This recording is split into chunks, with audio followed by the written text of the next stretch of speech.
No, no, I get up. No, no, no, no, I get up. No, no, can't deny it. No, no, I get up. No, no, I get up. No, no, no, no, I get up. As you grow older, you realize that you have two hands, one for helping yourself and the other for helping others. Audrey Hepburn. Welcome to another edition of the Before Smiles Talk Show. My name is Sibri and I am your host for today. This show is brought to you by Voltic Mineral Water, Voltic Naturally, and Bread Boutique. We'll be right back. Don't go nowhere. No, no, I get up.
No, no, I get up.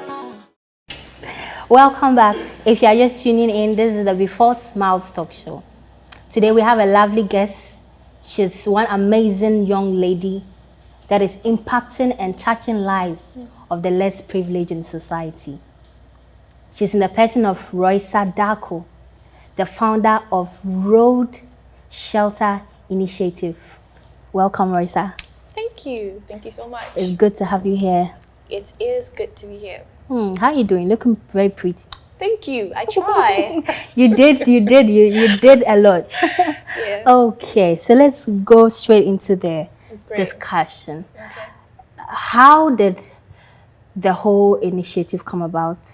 Okay, so the Road Shelter Initiative started in 2018. Okay. That was December 2018, where it didn't start as an organization, but it started as me being a concerned individual for my community and how they don't have a place to stay, they don't have a home to sleep. When you see mothers on the streets with their kids in harsh weather conditions, with no place to lodge, it truly broke my heart. So during 2018 December, our December break, I called on 3 of my friends. Okay. I spoke to my friends individually and we gathered a good amount of money to personally cook and then buy drinks and water, as well as have some money to be distributed. So we decided it was more like a food walk. Okay. So we started our journey from Shiashi, under the bridge. We distributed, walked through Spana, distributed, and then continued to Accra Central, where we handed everyone a pack of food, water, drink, and we gave every mother 30 cedis to take home that day. It was a very inspiring moment for us. That's great. Let's go back to how you grew up. Are you from Accra? Where are you from? Okay, so me Latemi. Okay. I'm from the Eastern region. Right. I grew up basically my whole life in Accra. I had a rough childhood for a while. I suffered a little from depression at a young age, and I grew up knowing that the world, at a young age, knowing that the world didn't hand everything to us. Okay. But what really, really caught my attention to homelessness was when I got saved by God. Yeah, I got saved exactly 2 years ago, before December, and it has inspired every little thing that I have done. I currently do live with my parents, and I have 5 wonderful siblings who try and support me every way that they can, as well as other family members and friends. Okay. When you say you got saved by God. Yes.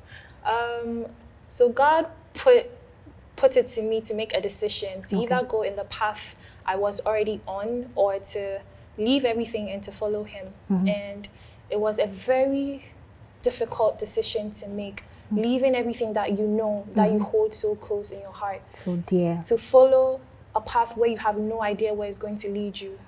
I decided to follow that path, and it led me to nonprofits. I've always known that I have a passion for nonprofit, but I'd always stayed behind the misconception that being in the nonprofit sector meant that you weren't going to make a good salary, or you're going to be poor. So then I diverted and wanted to go into business.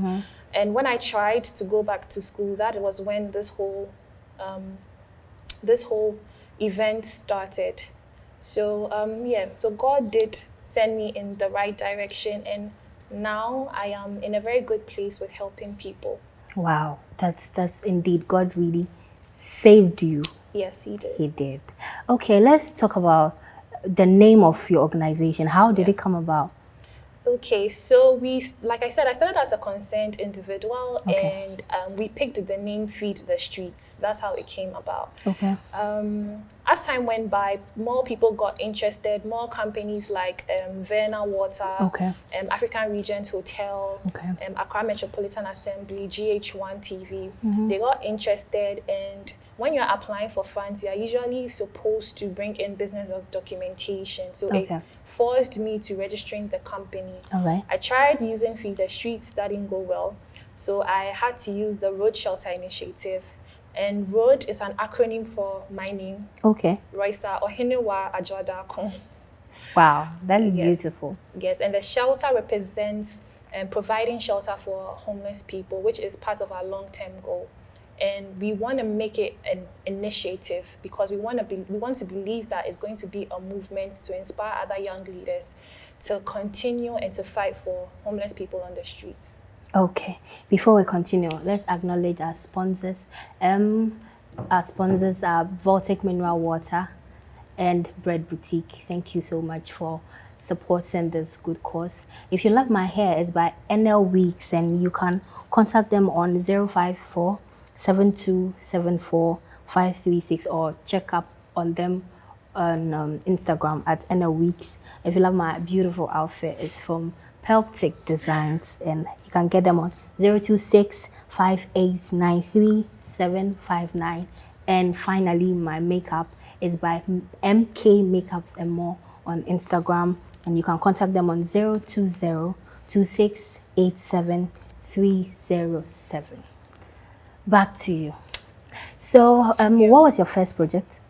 Okay, so our first project was what we had in December 2018 to distribute food. But our first official project under being registered as a non-profit organization in Ghana was held in Accra Metropolitan Assembly. We partnered with them to have a food donation to the Kayayes at Accra Tema Station. Before that, we had already been to Circle. We usually have our donations at dawn and at night. Because that's when we believe that, that's when we actually see the people sleeping on the street. Yeah, that's true. So this time at Accra Metropolitan Assembly, they gave us the space, which we are still really, really grateful for. Wow. And it wasn't a long process at all, because I know most people don't believe in our government, but it took them like a week. They gave us the space. That was fast. Yes. They gave us a nice setup, and then we gave out food coupons. We went onto the road. We distributed toiletries. We even saw a madman. We gave some of the toiletries to whoever was on the street. So we even saw a madman taking out the razor blade, and he was so happy shaving his head. And people gathered around him because he was so happy. He hadn't even taken a bath in a long time. We even had one lady taken off the streets, where then we made her throw her clothes away. And we made her take a shower. She dressed up nicely, and then we interviewed her. We tried to help her. on what she would want for what For she would herself? want for her life Okay. in the future. Aside that, we had people lining up to come in for food. After we donated the basic home necessities, we donated quite a number of things. So that's what we had that day. And then the next donation was done at the Savior Children's Foundation home in Kaswa, Okay. where we took their kitchen and we renovated it because we realized that the home needed a lot of help and needed a lot of renovation. It caters for 700 kids. Wow. They give 700 children in their community free education, whilst they host 66 orphans and even have social welfare bring to them children who they believe they can cater for as well. That's great. So we went ahead to renovate their kitchen facility. We did tiling and painting. Wow. We did the surroundings, and then we had a really nice party. That was what was sponsored by Trillium Ghana Limited. Okay. They donated Verna water. We had drinks from them. We had twist biscuits and all that. Hey, you really chilled, pa. Yes, You and didn't then we invite me. cooked. You cooked cooked. a whole lot. It was so much food that after serving everyone, there was still some left, and Aw. we packed for them. Aside that, it was also in partnership with ICGC Yawi Temple. Okay. So we donated bags of rice, oil, clothes, shoes, you name it, and we spent a good time with the kids. We had a bouncy castle and everything. So that was a project we had with Savior Children's Foundation Home. Okay, that's great. Before we continue, we'll go for a short break. When we come back, we'll dive into more questions. I get up.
Welcome back. If you're just joining in, we have Roissa Darko, the founder of Road Shelter Initiative, with us today.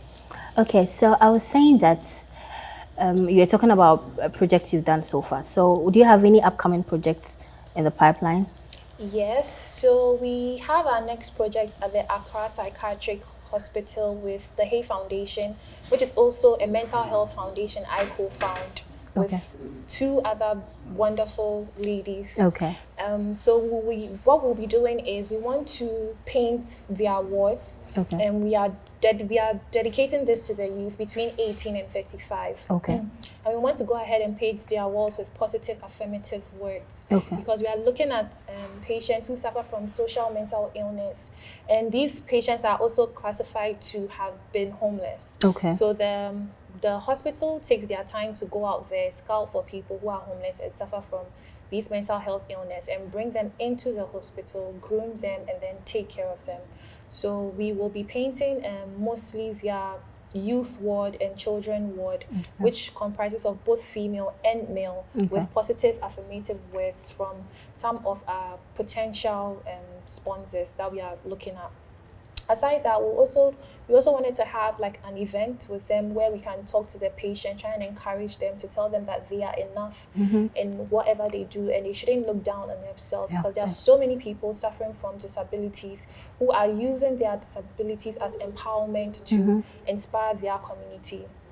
So because of COVID-19, we would be restricted on having that event. So what we'll be doing is a simple donation handing over ceremony of items that they really require, which are drugs, mental health illness drugs, which will be food items, adult diapers for their adult ward. That's a special request that we put in for them. And we'll also be giving them the PPEs, that's the personal protective equipment to take care of themselves, as well as detergents, whatever it is that we can get our hands on. So that's what we'll be doing 5th September, which is also my birthday. Wow, happy birthday in advance. Thank you. This is on my birthday. We'll be doing that for them. And then our next donation, which is much more longer, will run for a period of 4 months, would be in partnership with Epicuria Ghana. And we are looking forward to working with Zoom Lion in providing what we call mobile collection bins. So these mobile collection bins will be labeled with according to what people can donate.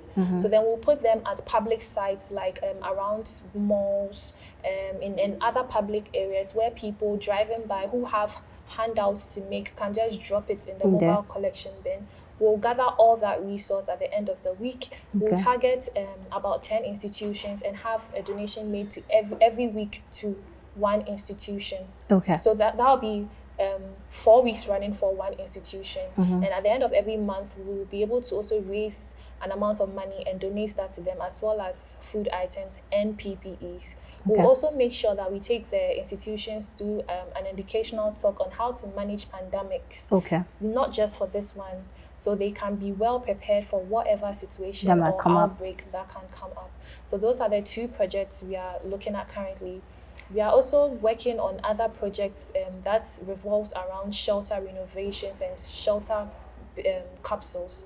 So the long-term goal of the whole organization is to build shelter homes, as we currently do have none in Ghana at the moment across the 16 regions of Ghana. We want to take the initiative to build our first shelter home in Accra, where we accommodate and empower people with entrepreneurial and vocational training. That is basically the youth, and we give them the platform to have an exhibition of the items that they create through that training. That's what we want to run the foundation on. So we'll also be looking at, we are currently looking at drawing plans around that, where we can get the government official to come on board. Now that the pandemic hits, I think it's very clear to Ghanaians that there is something wrong with our homeless system. There is no housing system. Our housing policies and non-profit programs are very poor. And so I feel like this time will be the best time to get them on board, and because they understand the essence of not having a home. As COVID says, we should stay at home. There's no home for the homeless. To stay, exactly. So wow, that's a big one. It's a great initiative, because when the whole outbreak came about, I was actually wondering how these people on the street would survive, because you're asking us to stay at home. Where is the home for them to even stay? Are you telling them to go back? Most of the people on the street don't they are not even from Accra. That's true. So are you asking them to go back to the regions they came back from, or how are you expecting them to stay at home and get protected? So that's a great one, and thank you so much for putting that up together. Always. And finally, let's wrap up. How is getting funds or sponsorship for your charity programs like? Do you have any challenges so far, or it's just a smooth ride? Okay, so funding is a major challenge for every institution. I wouldn't say it has been an easy ride for me, because it takes actually having sales techniques of drafting potential people you can approach, and then writing several letters to companies as well. The letters. Yes. So aside us having that, we also put into measures what we call crowdfunding. And crowdfunding is being able to create a funding system where people are able to donate to that, whether it's 1 cedi, 5 cedi, 10 cedi. 1 cedi can go a very, very, very long way. As you have people coming on board, and if you had 1,000 people donating 1 cedi, that's a lot of money. Aside that, by the grace of God, I would say that funding has been successful for me. Okay. Where companies like Verna Water, like I mentioned, like GH1, have all come to see the value of helping our community. Okay. Aside that, I just don't see money. I just don't see funding as a way of collecting money, but I also see it as a way of volunteering your time. Definitely. And when we speak about volunteering our time, one thing that I really want to do is to empower young leaders to understand the essence of serving wholeheartedly and giving back to their community. It's been a challenge making people understand that, making people see your vision and your dream and where you are trying to head your society to. That's true. I recently joined a training from the More Me initiative as a fellow. And I learned a lot about how we can support our volunteers, how we can also understand them as to why they can't do certain things. They might not have the total resources to. So if you are able to give your volunteer 10 CD airtime a month, or even give them some sort of certification after the work that they have done, or even drawing rules to tell them that you can even have like a nice time where you can organize dinner, like a get together. Yes, you need to make it more personal. You need to personalize your relationship with your volunteers, because once they know that you care about them, it makes it easier for them to care about you. Yeah, so I always try to build a relationship around my volunteers. It's not always going to be work I'm going to ask you about, but I'm going to ask you how you're doing. Some of them are looking for jobs. Some of them don't have a place to stay. They have their personal problems as well. So some just need encouragement. Yeah, some just need encouragement. And we also have volunteers who are in it for the money. I would also want to advise that you need to put the money behind you first. The first thing you have to do is you want to solve a problem. Let that be your priority goal. Let that be your goal and objective before the money comes in. Yeah, so that was at least a little experience, a little lesson I learned from my experience of taking up a position in the non-profit sector. Wow, that's great. Yeah. We'll go for a break and we'll be right back. I get up.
Welcome back. This is the Before Smiles Talk Show, and this segment is time with our sponsors. We ask questions about our sponsors and give an opportunity to our guests to answer them. If they get it right, they get a package from our sponsors. Okay, Roissa. Yes. What is the slogan of Bread Boutique? Fresh from the oven. Yeah. Like, This is me Okay, and Bread Boutique. I get it. Okay, final one. Where can you locate Bread Boutique UPSA branch? Okay, that's around Trinity Baptist Church. Okay, so that's opposite UPSA at the Prestige Hostel. Hey, Please, I'm a shark. hey, what bring on, sister? Okay, and final one for Voltic. Voltic is a natural mineral water. True or false? Is it? This one.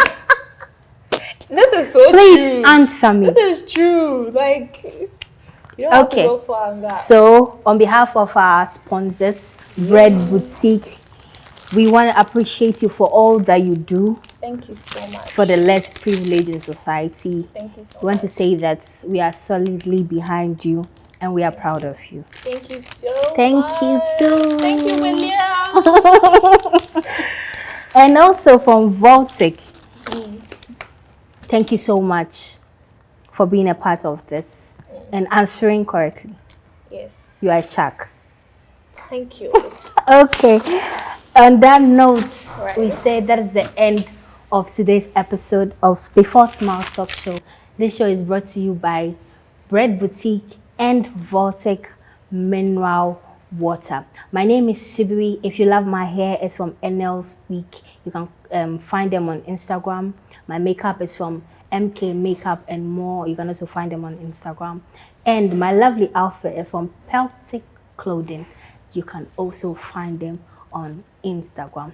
Until next week, it's bye for now. No, no, I give up. No, no, no, no, I give up. No, no, can't deny it. No, no, I give up. No, no.